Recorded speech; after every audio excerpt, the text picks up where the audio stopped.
to start sometime. What better place than here? What better time than now?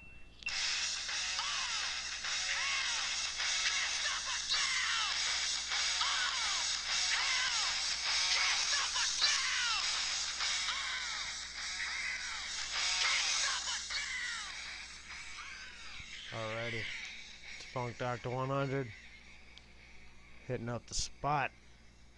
A little bit of news. I haven't done my news bits in a minute.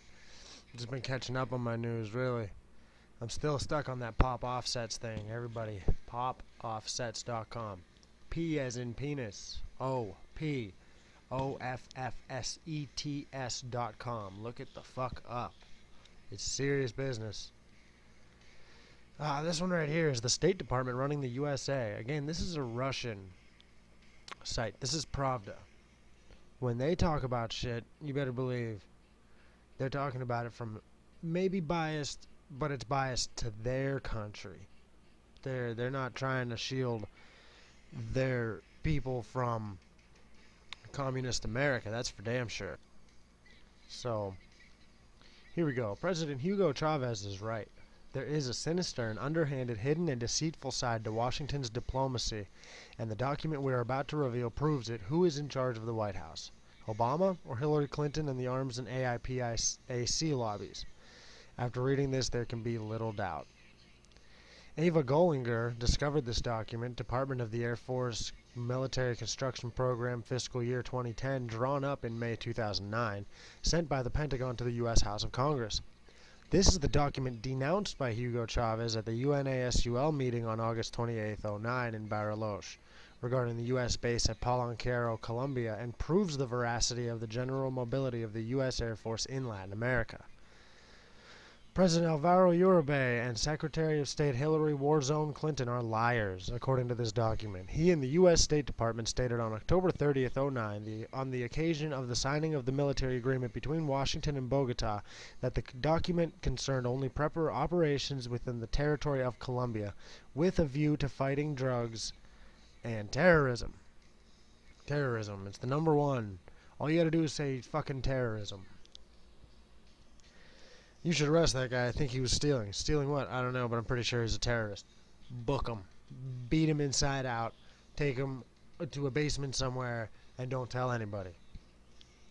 The document mentions world-class space superiority on page 217 of the document. Regarding the base at Palenquero, it states clearly, mission or major functions. This cooperative security location, a CSL, enhances the U.S. global defense posture, global strategy, which directs development of a comprehensive and integrated presence and basing strategy aligned with the principles of developing relations with partner nations. Palenquero provides an opportunity for conducting full-spectrum operations throughout South America, including counter-narcotics missions. It also supports mobility missions by providing access to the entire continent except the Cape Horn region, if fuel is available, and over half of the continent if unrefueled. Full-spectrum dominance is a U.S. military concept involving joint military structure control over all battle space elements in a region, land, air, sea, or space. It's a strategic doctrine espoused by the USA in recent years with regard to preparing to control any situation with a wide range of military options.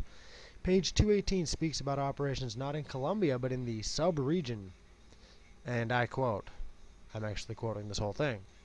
Location CSL at Palenquero Base supports the COCOM's theater posture strategy and demonstrates our commitment to this relationship.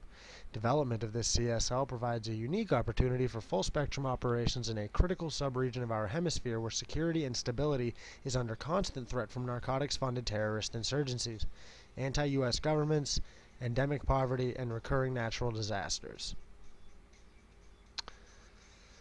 Before I go on real quick, let's take a look at this. This is Mobile Missile Complex, Poplar M. Look it up. A mobile missile complex. Soak that in. They're also touting Akula, the largest submarine in the world, and condom hats. Do not leave the house without your condom hat. This woman's safer than I've ever seen. Honest to God. This here is the military base over Colombia. The ideas for, here's Palancaro, here's Apaye, and Malambu or Marambu. Um, this is what's already. I think these two are already in effect. Apaye and but Palancaro is the one that we were talking about predominantly here.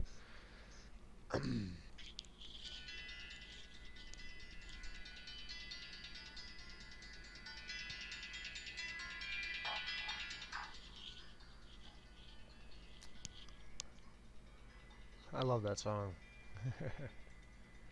Alright.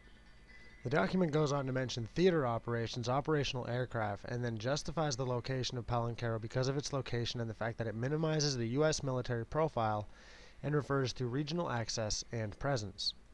Palancaro is unquestionably the best site for investing in infrastructure development within Colombia.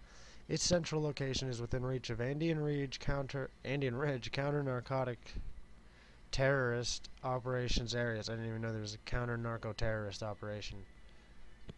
The superb runway and existing airfield facilities will reduce the construction costs. Its isolation maximizes OPSEC and force protection and minimizes the U.S. military profile.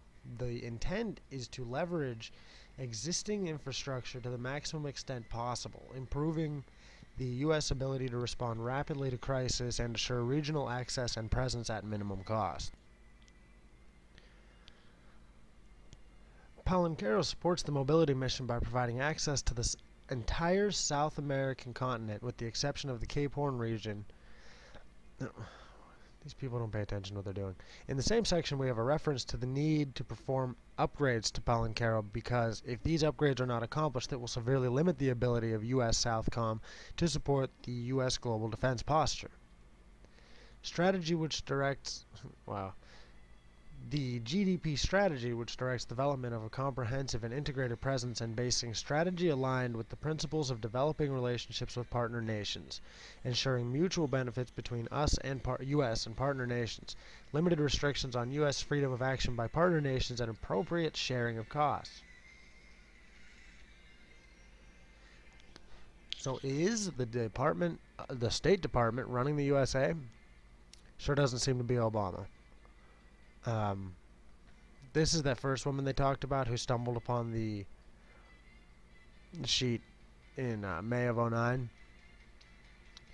And, I don't know. There it is. Books can be used as clothes. Don't kid yourself. You can learn by osmosis. Oh, that's funny. So, don't get yourself wrong. We don't know exactly who is running the government, State Department, the Federal Reserve, or just the rich fucks. We do know for a fact that it is not Obama. Anyone in the White House officially has nothing to do with policy or anything that can actually be blamed on anybody. It's not them. It's never them. But it's probably this guy right here. Talk amongst yourselves. Definitely look into this stuff. Start looking at Pravda on your own. Start looking at Blacklisted News, InfoWars, Prison Planet. I've just recently been turned on to this Andrew Basiago character. Andrew D. Basiago, B-A-S-I-A-G-O. I thought I'd reached the extent of the crazy conspiracy stuff. Problem is, this guy, he's talking about being in the future, being in the past, having gone to Mars, teleported to Mars and shit. While the whole thing sounds insane, he ties the whole thing into government projects, which makes him sound more credible. Which, that led me to David Wilcock, of course, and he actually does sound credible in the things he talks about. Mostly, where we're all heading. The NWO, martial law. We should all know it's coming. We should all know that the people that we put in power have nothing to do with power. Thank you, America.